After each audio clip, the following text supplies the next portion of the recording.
the least selfish thing that you can possibly do is to raise your own happiness set point. Because when you do, it affects everyone around you, and ultimately it affects the world.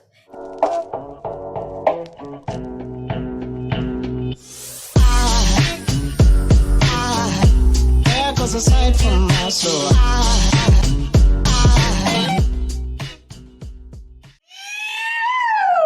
Welcome to the Inspired Evolution. And we have with us today Marci Shimoff, someone that's been inspiring the evolution of people all around the world. Thank you so much for joining us here today, Marci. Oh, I'm so happy to get to be here with you today. We're going to have a blast. Oh, I can feel it already. Today we're going to dive deep into happiness, such an epic topic. For those that haven't tuned into Marci before, just give me a sec. I'll do the honors. She is the female face of the biggest self-help book phenomenon ever, the Chicken Soup series. You guys know that, Jack Canfield. Having co-authored 6 of the titles, she's a celebrated transformational leader, motivational expert. She regularly delivers keynote speeches on self-esteem and peak performance. And today, I really can't wait to have this chat with you about a topic that I think is very dear to everybody's heart, but we don't really... Yeah, I find when it's something that's so important to us, that is happiness, but sometimes we feel like you go through different stages in life where sometimes it's available to us, sometimes it's not, sometimes are we meant to chase it, are we not meant to chase it? So I'm really excited for all the different conversations we can have today. But before we start diving into happiness and being happy for no reason at all whatsoever, I would love to tune into, do you ever look back at your life and almost the Marci that was like, 10 or maybe even a little bit younger, and look at the work that you're doing in the world now and go, oh, of course I was going to be this person, or is it like a shock that, you've grown into the author that you are today? Like, what's that? Do you have those reflection pieces back on little Marci? So, Amrit, I am the least likely person on the planet to be speaking about and teaching about happiness because Right. I was born depressed. I was Wow. born with what I call existential angst. I came out of the womb with that. And I had great parents. I had great circumstances in my life. I had all the things that you think you would need to be a happy kid. But I just had this kind of dark cloud around me all the time. And when I was young, my solution to my unhappiness was something called sugar. And I became a sugar addict.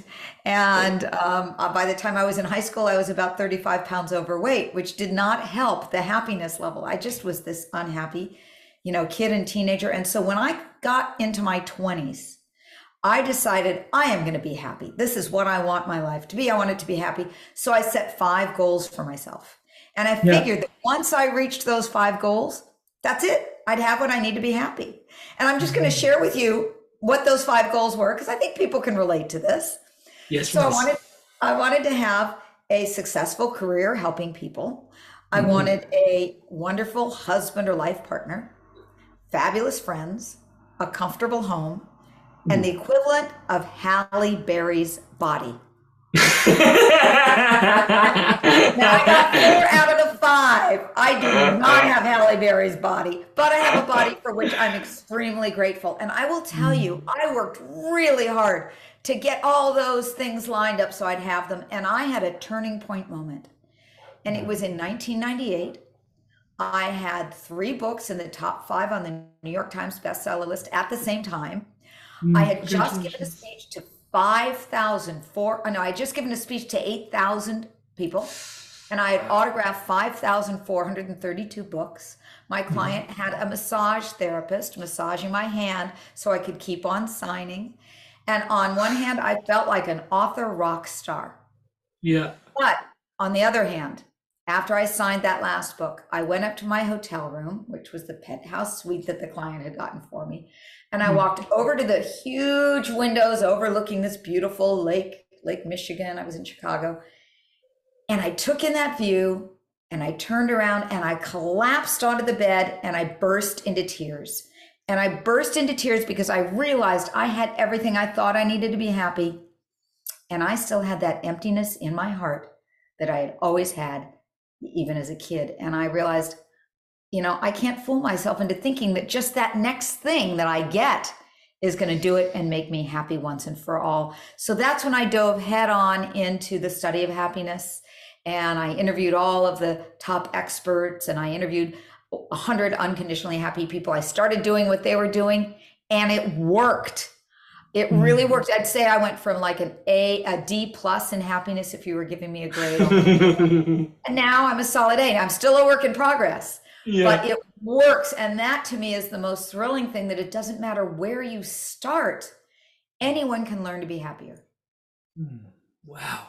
Thank you so much for sharing that, because I think one of the big connotations we have around people with happiness is like you're just born happy.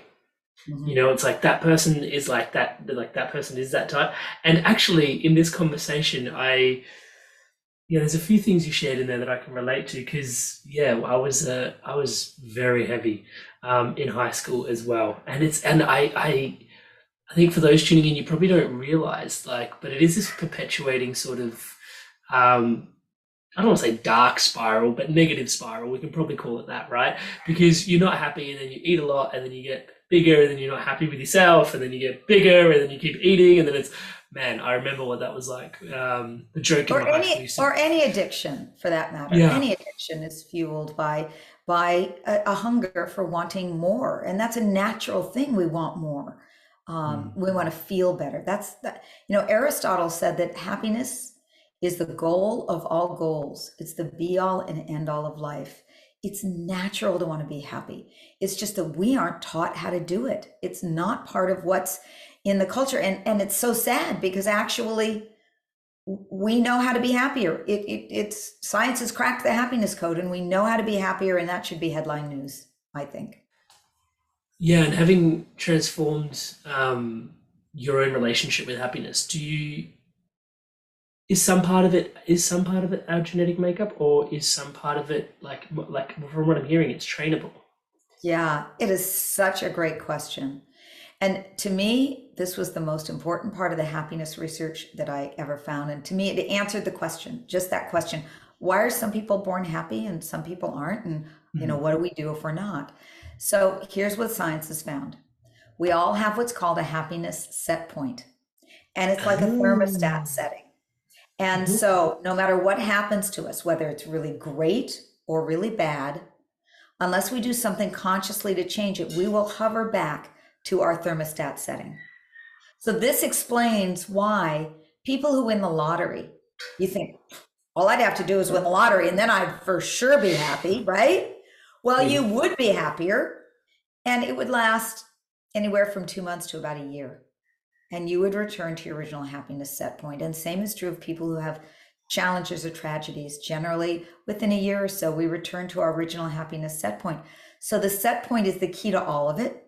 And here's how it's determined. It's 50% genetic. That was the question you asked. It's half of it is genetic. But don't give up hope if you are not in the good habit. I was not. Only 10% is your circumstances. Now notice that that's what everybody is so busy trying to make better in order to be happier. Those But the goals you set. circumstances are only 10% of the whole equation, the whole pie. The other 40% is our habits of thoughts and behavior. And that's where we can really, raise our happiness set point. But I'm going to take it a step further and say this.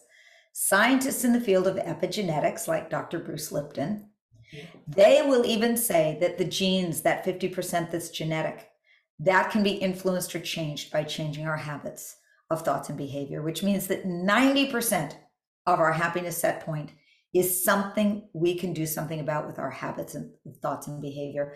That's freedom. That is total freedom to me, because that means you don't have to be a football of life and wait for the right circumstances to come along so that then you can be happy and get your life set up perfectly so then you can be happy. Forget it. It's never going to work. But what you can do, what we all can do, is raise our happiness set point. And this is what I think should be taught starting to 5-year-olds in school. Let's learn how to raise your happiness set point. Science knows how to do it. I love that. I think that's a really important concept of this happiness set points. Thank you so much for sharing that. And what's echoing in the back of my head is that famous Jim Carrey quote, which is, he said something to the effect of, and I'm butchering it, but I wish everybody could become famous and abundant, just so that they realize that it's not it. That you still got that void inside, and you still got to go to town on the work on yourself, and it's an inside job, is what I'm It's hearing. so true. If money, looks, success were the key to fame, were the key to happiness, we'd have a lot more happy people in Hollywood. And we know that it's, that's where some of the greatest depression and addictions are. And so it's absolutely true. I love that Jim Carrey quote. And I think he's a beautiful example of someone who's really done the work on himself. He's awesome.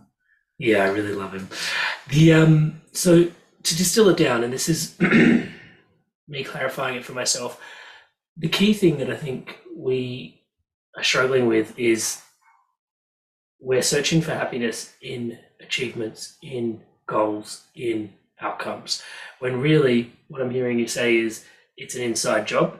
Now, the key thing, even before when we start to unravel that, then it sort of becomes back to a decision needs to be made, right? That I'm going to work on my happiness. How important is that decision? And what does that decision, how do you coach people into that decision? Yeah, that is fundamental to start there. And I'm so glad you brought that up, because until we take responsibility for our happiness, then, forget it. We're always, it's called the I'll be happier when syndrome. I'll be happier when I make more money. I'll be happier when I get a better job. I'll be happier when I find my soulmate, or I'll be happier when I get divorced from my not soulmate, or, I'll be happier when I lose 20 pounds. It's always out there.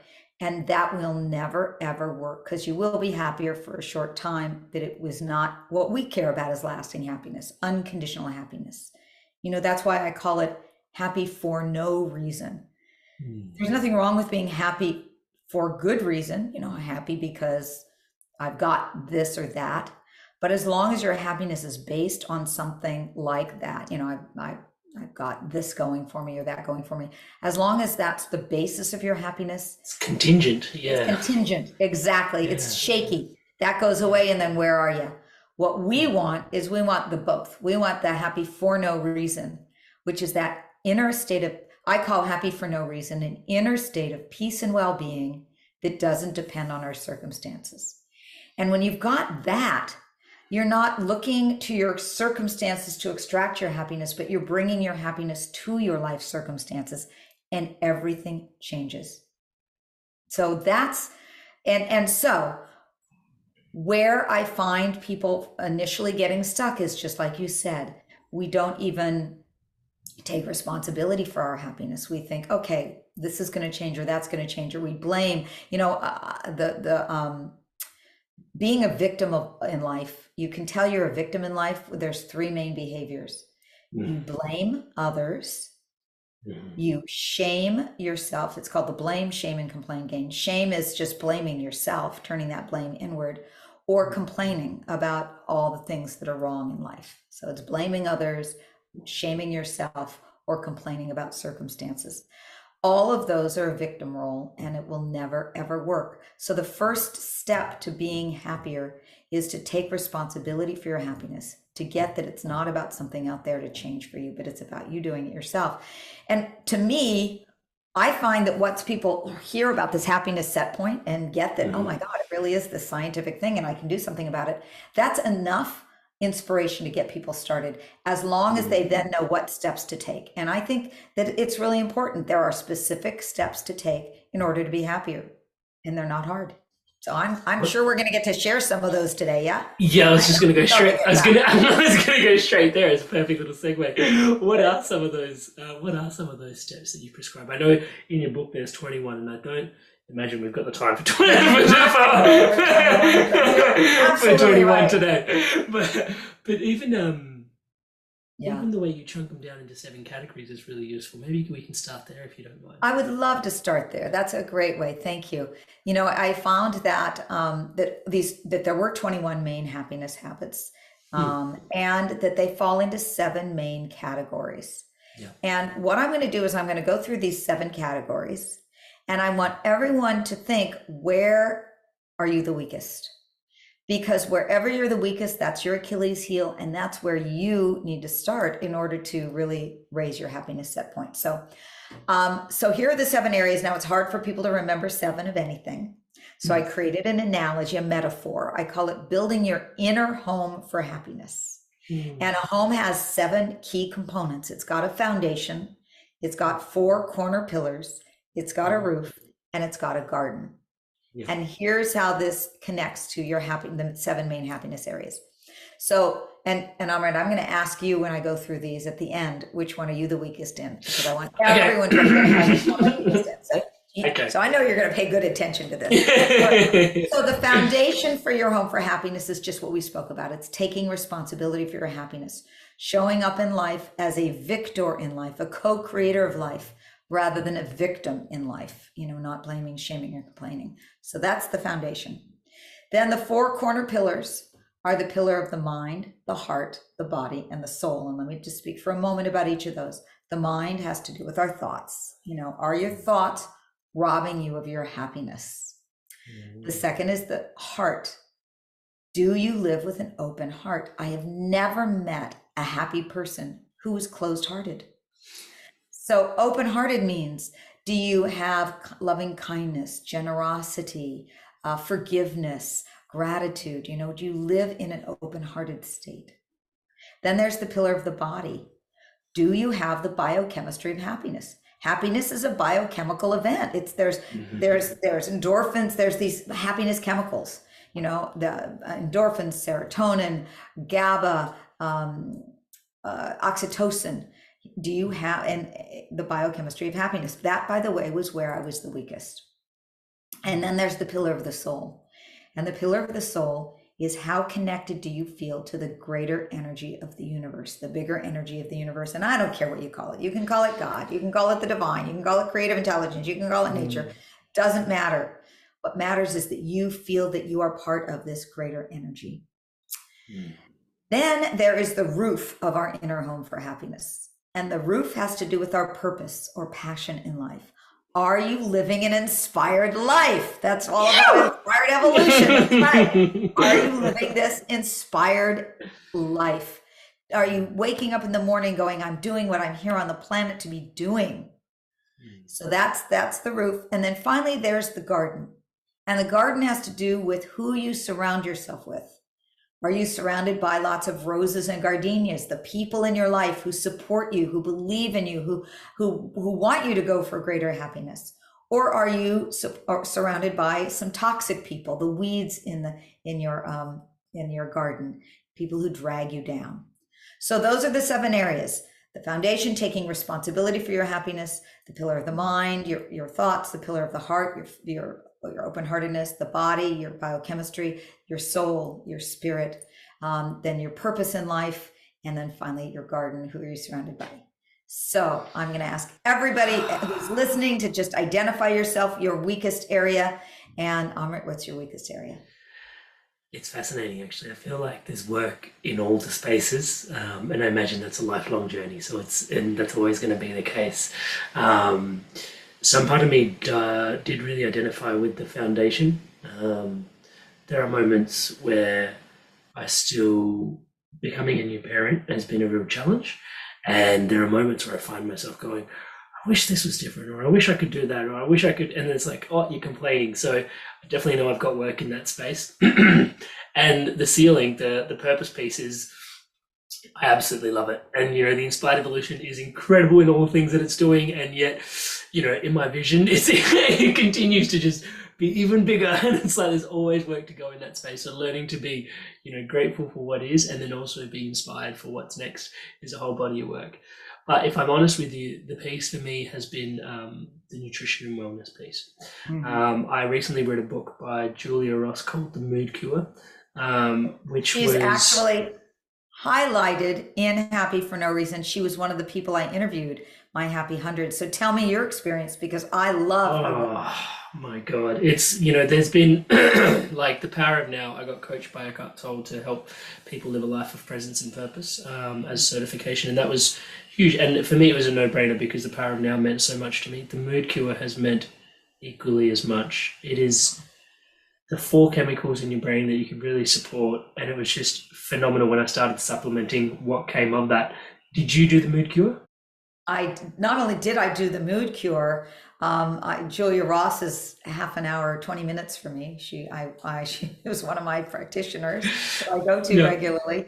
And in fact, in Happy for No Reason, we have the 4-part mood type questionnaire that she gave us access to.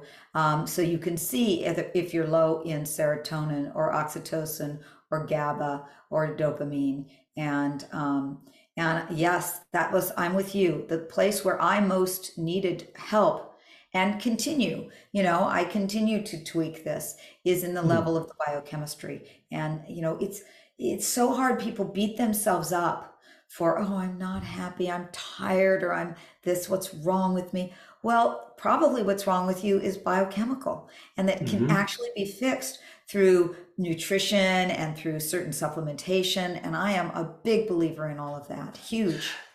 And it's amazing, isn't it? Because it's a simple fact of our soils don't look like what our soils used to look like. Right. The profile doesn't look like what it used to look like. When you tune into that and say, okay, so there are some basic fundamental things as part of nature that I'm missing in my system. And then you start looking at how that is then propagated out on a mass level. And because I was feeling into when you were sharing before, like the happiness piece, and I was like, there was just this energy that sort of felt so expansive when you were sharing what happiness meant to you, that I was like, imagine if everybody felt that way, all the time, and I could really see your bigger mission, which is just like, yes, the individual, but then also collectively, it would be, Yes. the world would be so different.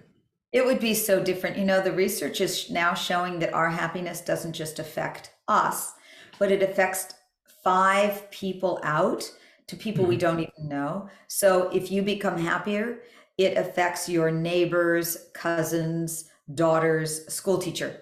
It's like it's an energetic thing. And we really do spread it, and it's so important.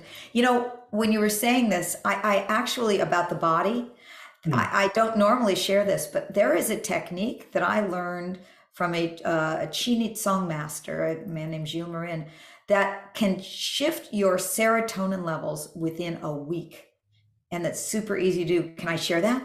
Oh, yes, please. It's my arm, right? So because this is like so cool. I just love this. I love simple practices, and my goal is I want to spend time giving you very specific, simple practices that you can walk away with today and you can apply in your life right away. So this one is, if you need more serotonin, and serotonin is one of the key happiness chemicals. You go out into the sun, and I'll speak in a minute what to do if there's not sun out. Okay. So you go out into the sun and you close your eyes and you face the sun with your closed eyes. Really important. Keep your eyes closed as you're facing the sun. It's called a sunning meditation. You allow the rays of the sun to come in through your closed eyelids. You imagine them going into the center of your head, which is the pineal gland. And you just take that in through your pineal gland and then just all the way down through your body. You do it for about 2 minutes. And you do it twice a day for a week. And it will raise your serotonin level. So I know, isn't that remarkable? I just love that. It's funny because I used to experience when I would go to the beach. I love the beach. It's one of my happy places. And I would lie in the sun and I would leave feeling so much better. And I know part of it was the ocean and the waves have these things called negative ions. You also get them in the mountains, and they help you feel better. But also the sun's rays were coming in through my closed eyelids, and I was getting that serotonin high.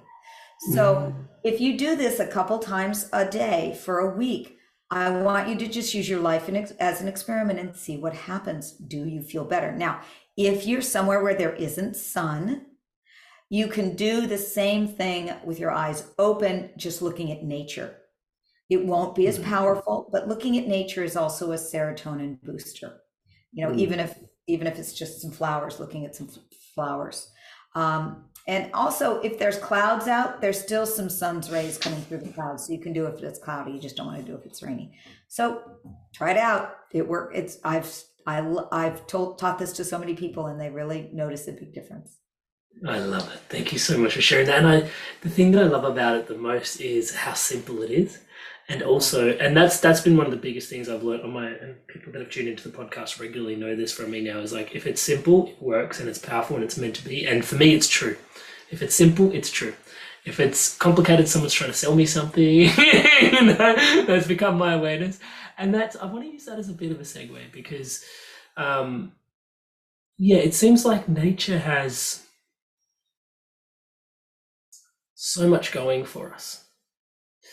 And, we look at the way society's rigged and we set these goals, and you mentioned this before, I'll be happy when, I'll be happy when I have that car, I'll be happy when I have that home, I'll be happy when, and I find a lot of the time, I find myself saying this in my coaching at times as well, it's like, did you even stand a chance? It's not from a place of you're a victim, lick your wounds, but it's like, hey, ease the pressure on yourself. You're not, you're just living in a society where everyone is placing all these expectations on you. Yes, I agree with that completely. And I'm going to take it a step further. We are actually wired or rigged for negativity, for unhappiness in a certain way. And I'll tell you why. The average person has 60,000 thoughts a day. And for the average person, 80% of those are negative. It's called the negativity bias. We inherited it from our caveman ancestors who had to remember the negatives in order to survive. We no longer need it anywhere near to the degree that we have it. And yet we're still living on that old modality. A dear friend, Rick Hansen, who wrote Hardwiring Happiness, he calls it the Velcro Teflon syndrome. Our minds are like Velcro for the negative. The negatives just stick to us. They're like Teflon for the positives slide off of us. I'll give you an example. If you get 10 compliments in a day and 1 criticism, what do you remember at the end of the day? The criticism. Oh, man. Here's the deal. Here's what I've found. The happy people, they have just learned to reverse that tendency so that the positives stick and the negatives slide off. They've actually created new neural pathways in the brain for greater positivity. And once you've started once you have more of those neural pathways, more for positivity, then you notice them more. It's like a positive spiral. So can I give you the 3 steps that the neuroscientists say to take to create new neural pathways in the brain? Yes, please. Yes, okay. You're so easy. All right. So here we go. The first step is to be on the lookout for the positive. Just be on the lookout for it. Pretend, one of the women that I interviewed for Happy for No Reason, she pretends that she's the Academy Awards committee and that her job every day is to give out 5 Academy Awards.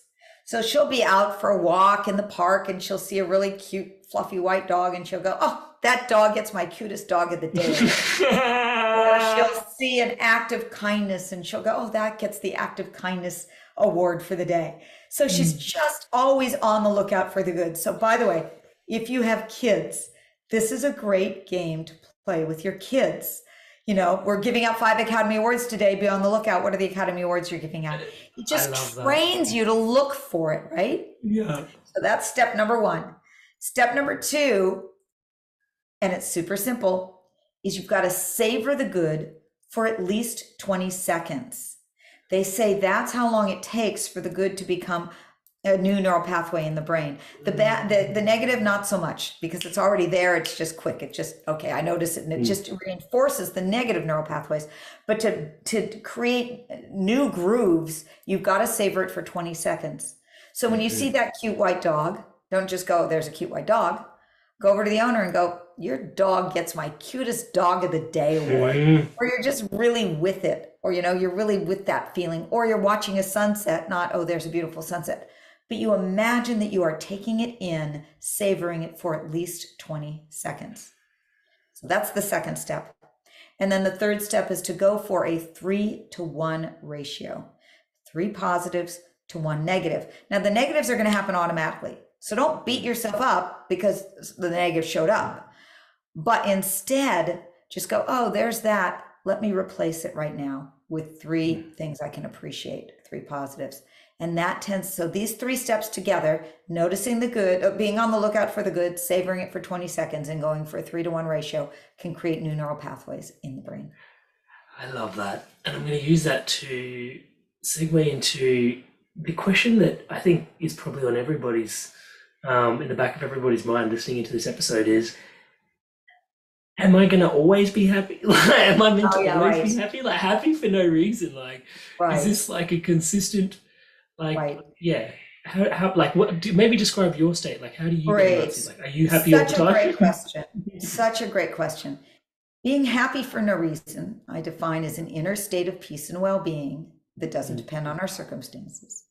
It does not mean that we're walking around 24/7 with a silly grin on our face and being in some Pollyanna state of denial. Stuff happens. People die. We're going to feel grief. Something happens that upsets us. We're going to feel angry or frustrated. You know, world situations happen that we are upset about. We're going to feel that. What the difference is rather than being overtaken by that, overshadowed by that, we have that inner state of peace and well-being as the backdrop. So it's always there as a backdrop, and those other things come and go on along its midst. So I take, for example, someone like His Holiness the Dalai Lama. You know, he's a darn happy guy. I've been around him a few times and he's quite amazing.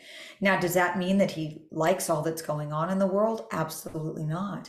But what it means is he's cultivated this backdrop of peace and well-being so that he can bring that with him wherever he goes, and he can contribute to life in that way. But I don't think he's always walking around. I mean, he has a smile on his face a lot of the time. But you know, he deals with serious issues, and he deals with them in great seriousness. And so it's not that it's one or the other. It's both and.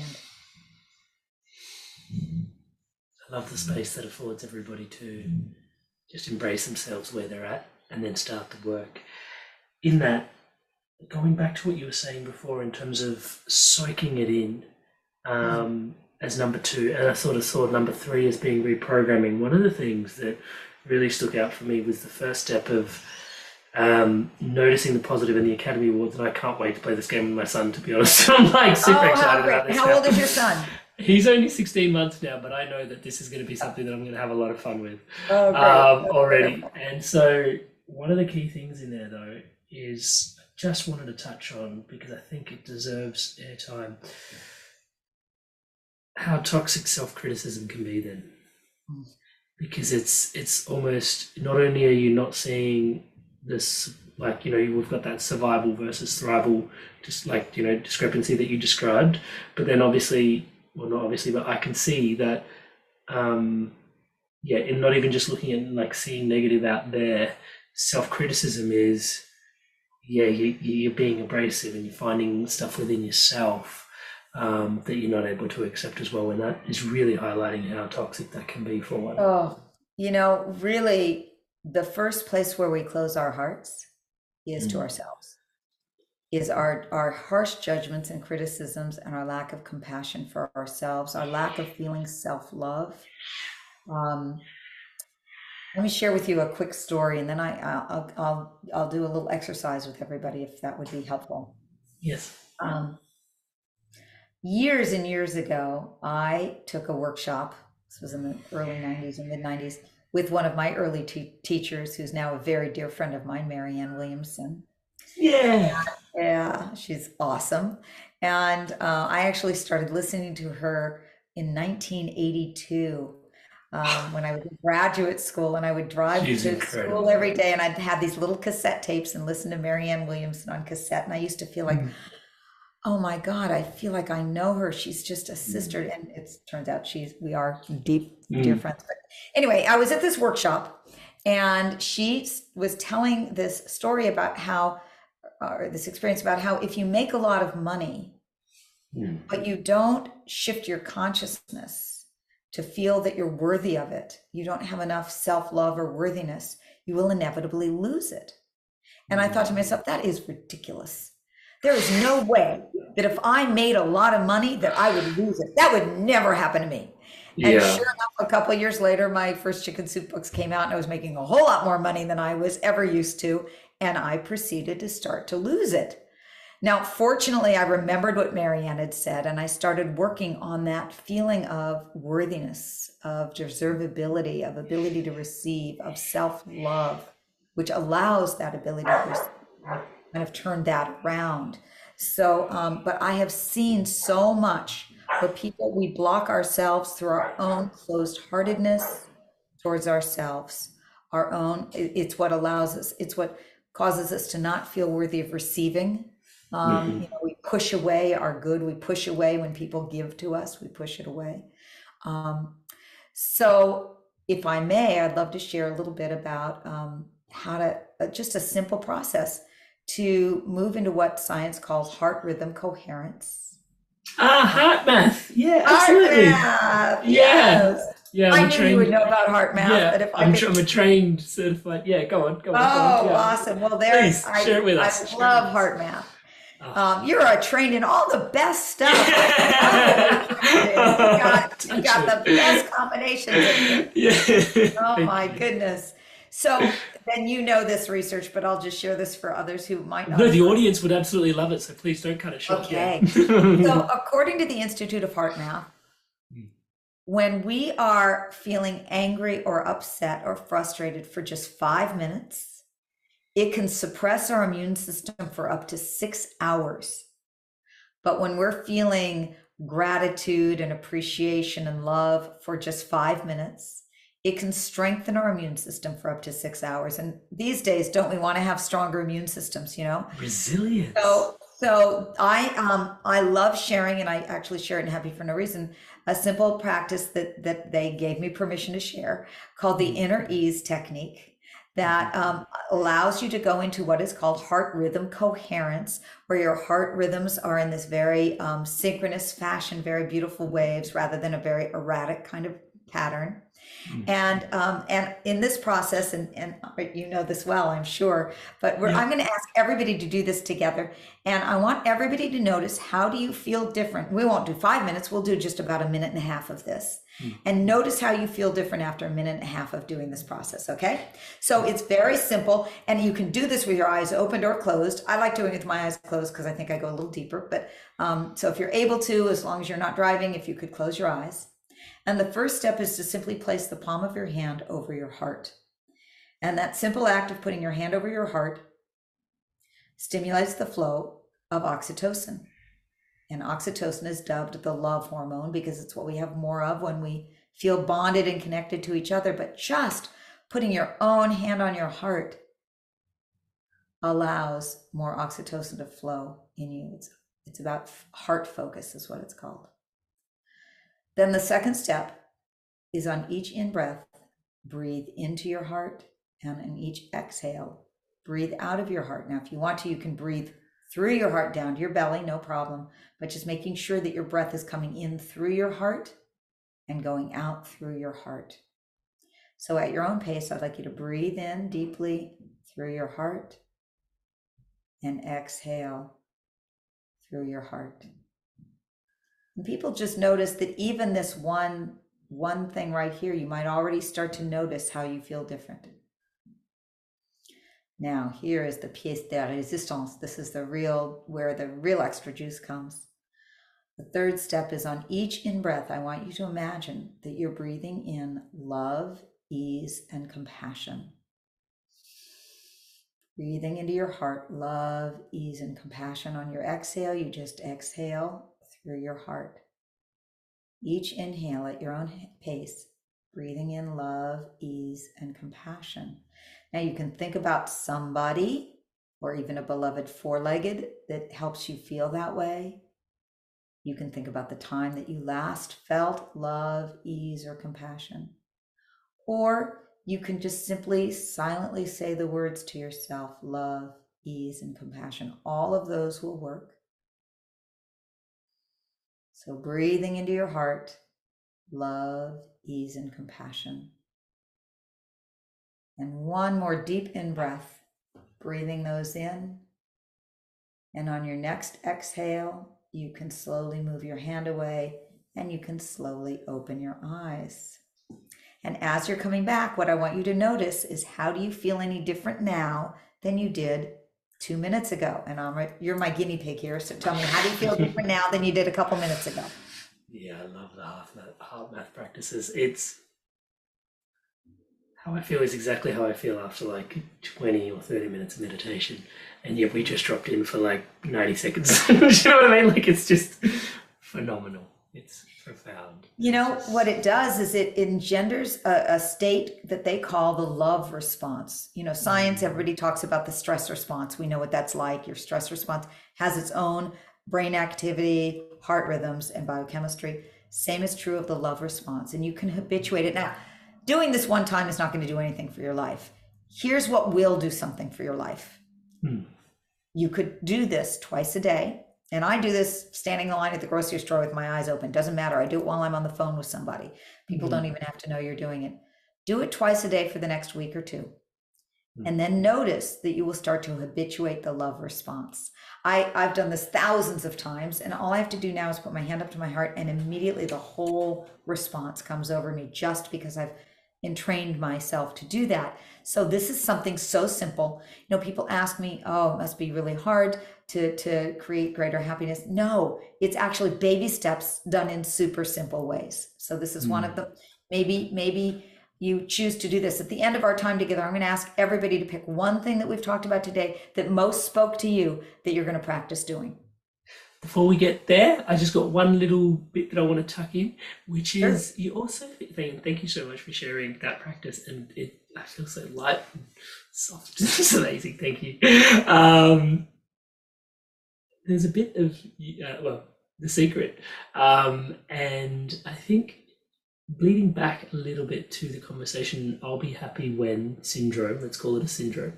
And then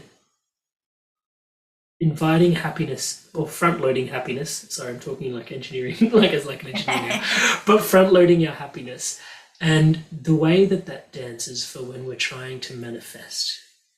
Can you describe that process a little bit for us? Because when we're feeling a little, like, I can imagine when I'm feeling like I'm lacking something and I'm searching for something outside of me, I've learned to now, having done this work for quite some time, that when I'm lacking or I'm seeking, I'm actually putting out that frequency of lacking and seeking, and I'm actually pushing things further away, even though in my wisdom I'm trying to call them in. And I can see the power in what you're sharing in terms of, if I was able to change my state into happy, grateful, things might just come a little bit faster, wouldn't they, Marci? Absolutely. I mean, it is absolutely the case that we don't, the law of attraction and all of that doesn't work like, I'm going to attract this so that I can be happy. You come from a place, in fact, Rhonda Byrne even says that in the book, The Secret, that when you come from the place of happiness, things magnetize to you with such greater ease. In fact, I teach a whole program called Your Year of Miracles, and it's about living in the miracle zone. And living in the miracle zone is living in that place where where things just spontaneously go your way, where there's synchronicities are happening, where there's the ease and flow. So it's not about getting things so you can get there. It's about actually having the happiness come first, having that being in the zone first, and then things that are aligned for you, the things that are meant for you come in. You know, one of them is, I'm going to get it from my ego. I need to get it because my ego needs to be fed, because I'll feel so much better when I have this. The other is, I am whole and I am full. And what is meant to be for me, without any kind of restrictions, I attract to me from that place of radiance and alignment, soul alignment. Yeah, I love that. I find that so inspiring, and it makes so much sense. At this juncture, having gone through the conversation, I feel like there may be some resistance for some people that are tuning in around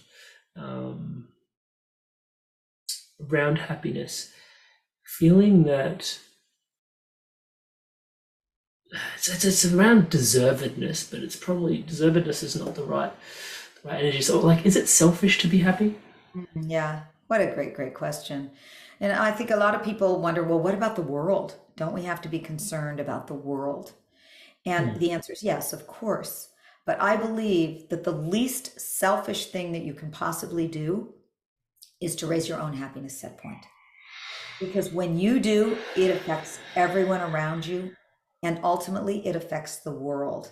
And there's a beautiful Chinese proverb that I love to share with people that sums up why I'm so passionate about this. And it goes like this. It says, when there is light in the soul, there will be beauty in the person. When there is beauty in the person, there will be harmony in the house. When there is harmony in the house, there will be order in the nation. And when there is order in the nation, there will be peace in this world. And my prayer and my wish for everyone is that we know that light in our own souls, that happiness in our own hearts. And through that, we create more peace here on this planet of ours that needs it so much right now.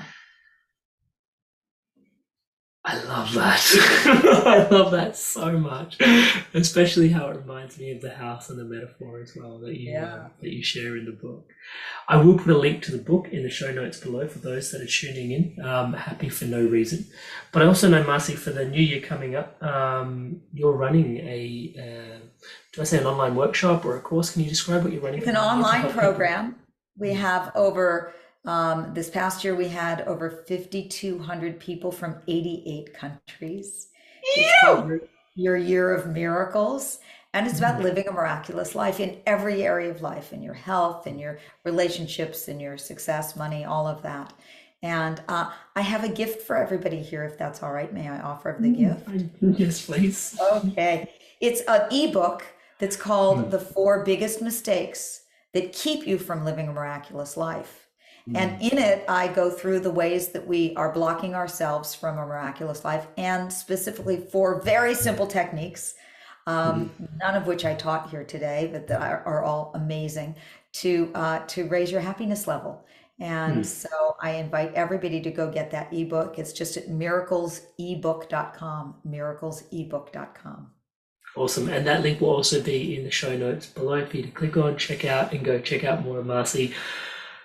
Marci, how do I thank you? Thank you. I obviously have to thank you for your time here today, but also, the wisdom of this is a lifetime's work. Like you said, you are the last person that you would be witnessing, doing this work in the world. And yet here you are, having transformed your own life and transformed the life of thousands upon thousands upon thousands of people. It is an absolute honor for me to be able to have this conversation and share this with the community in the Inspired Evolution Tribe here today. Sincerely, thank you so much for sharing yourself so abundantly here today. I have to thank you so much, first of all, for the beautiful invitation to be with you and for the amazing work you're doing in the world with Inspired Evolution. I love how you are using your own life and your own inspiration to share this with people. I think you are a bright light on the planet, and I'm grateful to you. Oh, sister, that means so much to me. Thank you so much.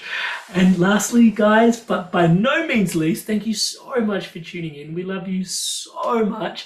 And as always, the invitation is there. If this is inspiring you, or this may be supportive for someone that you're tuning into, please do share the episode around. These conversations are from the heart to the heart for you to share with your community. Thank you so much for tuning in. All the love, all the power. Hey guys, if you enjoyed this video, give it a like, leave us a comment, and if you want to stay in tune for new episodes launching every Monday, hit subscribe, and I'll see you in the next video. Stay inspired to evolve.